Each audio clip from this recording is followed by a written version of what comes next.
Dice Ciprián Bencosme que ahora es que él va a pelear, que le quemaron su casa y también su cacahuat. Y dice Ciprián Bencosme que ahora es que él va a pelear, que le quemaron su casa y le quemaron su cacahuay. Dice Ciprián Bencosme que ahora es que él va a pelear, que le quemaron su casa y también su cacahuat. Cipriano Bencosme entra a la historia dominicana a principios del siglo XX y lo encontramos en 1912 enfrentando el gobierno de Eladio Victoria, que asumió el poder después de la caída de su compoblano mocano Ramón Cáceres. Durante la ocupación militar norteamericana de 1916 se enfrenta a los norteamericanos y en su finca del Mogote planta unos balses de madera con la palabra, formando las palabras "Viva la República", encendidos y podían verse a gran distancia. A Ciprián Bencosme Comprés le cabe el alto honor de haber sido el primer dominicano que enfrentó la tiranía de Trujillo y ofrendó su vida por la libertad de su pueblo. Nació en Juan López Moca, hijo de Donato Bencosme y de Nemesia Comprés. Casó con Juana Bencosme Jiménez. Entre esta unión y 5 más procreó 27 hijos. De gran capacidad de trabajo y mente emprendedora, dedicó sus energías al desempeño de las labores agropecuarias y empresariales. Llegó a poseer 40.000 tareas de tierra sembradas de café, frutos menores y pachulí, utilizado para la fabricación de perfumes en Europa, y a ofrecer trabajo honrado a más de 500 personas. Luego del ajusticiamiento del ILIS, se convirtió en destacado líder regional al servicio de la transformación democrática y fue miembro prominente del Partido Nacional Horacista. En 1912, tanto él como su hermano Nemesio se levantaron en armas en contra de la dictadura de Alfredo Victoria. Fue gobernador provincial de Espaillat. Cuando se materializó la ocupación norteamericana de 1916, intentó oponerse, pero no había medios suficientes para impedirla. En 1924 ganó un escaño de diputado y ejerció influencia en las labores gubernativas. En 1930, cuando Trujillo derrocó a Horacio Vázquez Lacara, Ciprián Bencosme sintió el latigazo del honor llamándolo a conjurar tan mal presagio.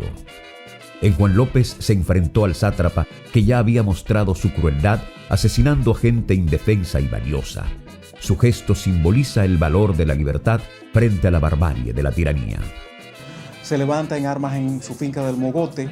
Paralelamente lo había hecho Piro Estrella en los Amaseyes, quien se rinde finalmente a Trujillo, pero Bencosme permanece y sostiene la insurrección hasta noviembre de 1930. El tirano concentró al ejército en aquellas lomas. Uno de esos días, Ciprián, oculto en la maleza, alcanzó a ver en la lejanía la figura del cruel megalómano, al tiempo de que Balito Méndez, uno de sus apoyos en la guerrilla, tirador de prestigio, apuntaba su fusil al pecho de la bestia. En gesto caballeresco, que habla bien de su humanidad, Ciprián hizo que el Balito bajara el cañón de su fusil porque no concebía asesinar a nadie al acecho y porque si fallaba, comprometía su ubicación a favor del ejército que lo perseguía. La bestia salvó la vida. Ciprián condenó la suya. Semanas después se refugió en Jamao.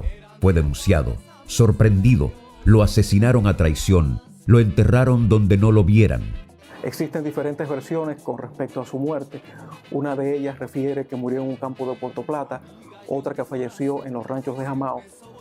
Y en cuanto al propio hecho de su muerte, se revela que el propio Estrella Ureña fue el delator del lugar donde se encontraba, aunque otra refiere que después de un encuentro con una patrulla del ejército, al día siguiente es encontrado herido y fusilado. Otra versión refiere que fue muerto en casa de un amigo, otra que fue asesinado mientras se hallaba en su cama. Disminuido y sin armas, enfermo también de disentería, no obstante sostiene la resistencia en contra del gobierno, hasta caer finalmente el 19 de noviembre de 1930, después de una resistencia de 5 meses. Pero el descontento que surgió obligó que fuera conducido a Moca en Parihuela para meter miedo. Su cuerpo, una vez asesinado, fue dejado en una calle de Moca para escarmentar y aterrorizar a la población. Allí su pueblo protagonizó una gran manifestación de duelo y de coraje. Después de aquel espanto, la sangre generosa de la familia Bencosme continuaría derramándose. Trujillo asesinó a 4 hijos de Ciprián: Sergio, Alejandro, Boil y Donato. Otros dos parientes, Ramón Camilo Bencosme y Toribio Bencosme, ofrendaron sus vidas formando parte de la expedición del 14 de junio de 1959. El levantamiento de Cipriano Bencosme es pionero en enfrentar la figura de Trujillo y con él terminó la etapa de los generales de Concho Primo. Por su acendrado patriotismo y por haber sido pionero en la lucha por la libertad, ejemplo de dignidad, sacrificio, heroísmo y martirio, el Templo de la Fama de la provincia de Espaillat exalta a Ciprián Bencosme Comprés y lo coloca en el grupo de los inmortales que honra el devenir de su pueblo.